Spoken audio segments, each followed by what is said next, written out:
Good morning. Thank you for joining me for another 5 good minutes with the Word. I'm Barry Bryson, still broadcasting to you remotely, and we're in the book of Jude. We introduced the body of the book yesterday, verses 5 through 16, which is the section of the book that most closely parallels 2 Peter chapter 2.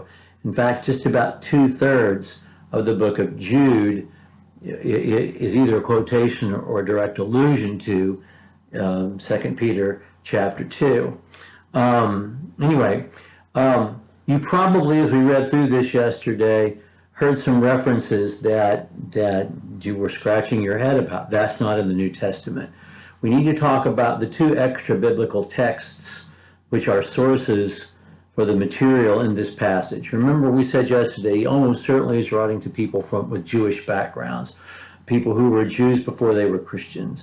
Not only because of the heavy reliance on Old Testament examples, but also because of the two extra biblical texts that he refers to. One is the book of Enoch, the first book of Enoch. There are 3 books of Enoch, books that bear that name, but the first book of Enoch, and the second one would be the Assumption of Moses, or the raising of Moses up into heaven. These are extra biblical Jewish works that are at least as old as the first century and that were greatly circulated at the time. We really have very few fragments from the Assumption of Moses, but ancient sources such as Origen tell us that Jude was referring to an event when he mentions Michael the archangel and Moses, referring to the book of the Assumption of Moses. We do have a lot of manuscript evidence in multiple languages for the first book of Enoch. In fact, many Coptic Christians in Ethiopia accept the first book of Enoch as part of the canon of the Old Testament, but no one else really does. So, what do we do with this, that he's quoting extra biblical sources? Well, there are extra biblical sources that are being quoted throughout the Old and New Testaments. This is in the book of the Words of the Lord. You can find this in the book of Jashar. I mean, that's throughout the Old Testament. We have those kinds of references. Any communicator who writes long enough will cite cultural examples and cultural sources, especially those very well known to his readers. I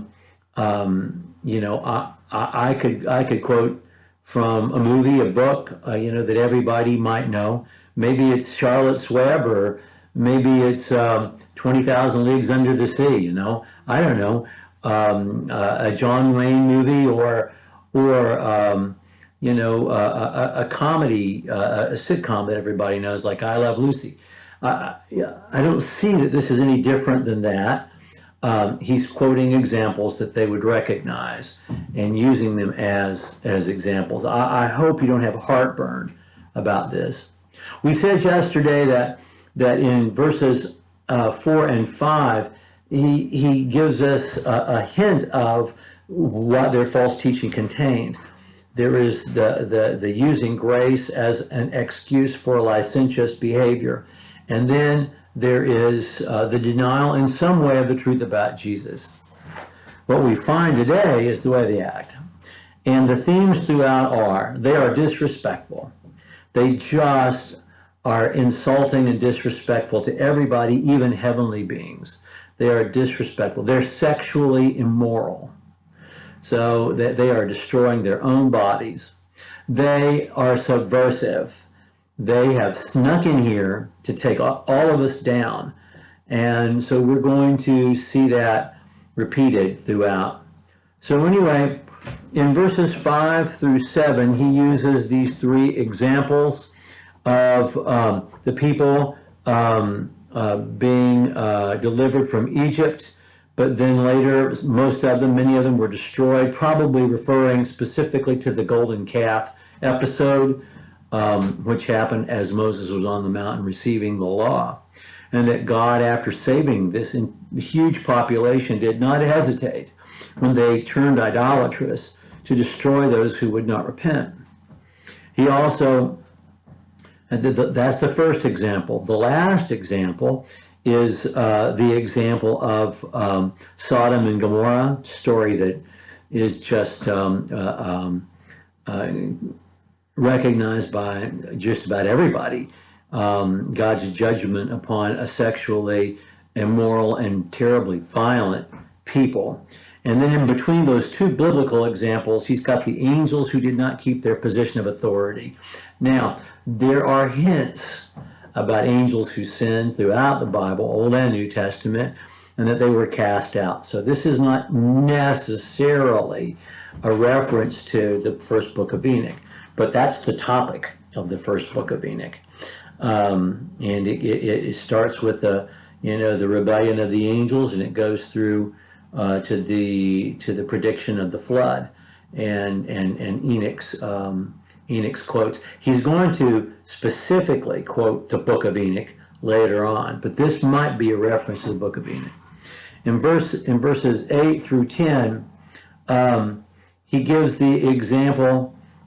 He talks about how disrespectful they are, and he compares them. And Peter makes the same argument, and it's a very stoic argument to make.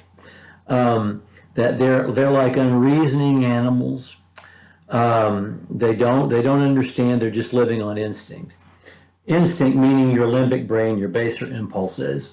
The Stoics at this time were making the distinction between humans and animals because of our self-awareness, that we have freedom of choice, that we are not programmed by instinct, that we don't feel impelled and have to answer that impulse to migrate south for the winter, or to build a cocoon. We get to decide the way we're going to live, and that's what separates us. But some people turn over their lives, not to their logic, their reason, but to their baser impulses, their limbic brain, their instincts. And in Stoic thought, that's the worst thing you can do. And so he's pointing that out. It's pointed out in 2 Peter as well. And then, he gives the example of Michael the archangel disputing about the body of Moses and not resorting to name calling when he's disputing with the devil himself. Well, that's a vivid example taken from current literature of the day, not from the Bible. And he uses that as an example. Then he gives us 3 quick and in succession examples. Cain, who was judged, Balaam, whose donkey saved his bacon, or he would have been judged, and then Korah's rebellion, they were swallowed up by the earth. Old Testament examples that were vivid and clear. And then he gives their blemishes on your love feasts. They eat without the slightest qualm.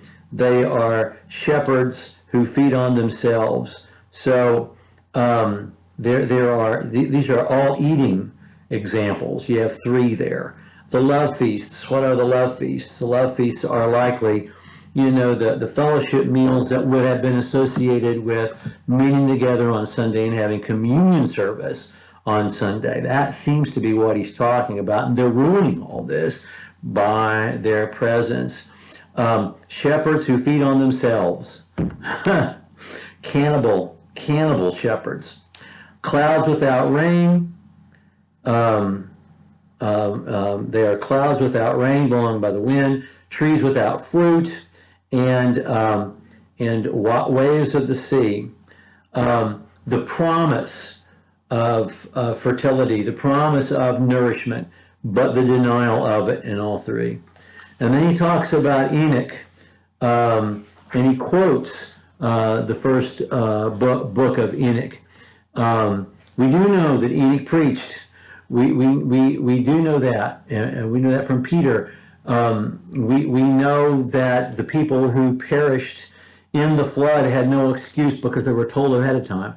But we're not given this quote. That's from the book of Enoch. So he's using an example from current literature that they would have recognized to say, we knew about this all along. He calls them grumblers, fault finders. They follow their own evil desires. They boast about themselves and and flatter others. They boast about themselves, flatter others for their own advantage. Grumblers, fault finders, and following evil desires. Ends with two pairs of threes, telling us about these folks. Well, I've now taken more than double the time, but we covered, more than half of the book. So we're going to pick up with the last verses of the book and conclude our study of the book of Jude next time. Thank you for joining me for what is now 11 good minutes with the Word.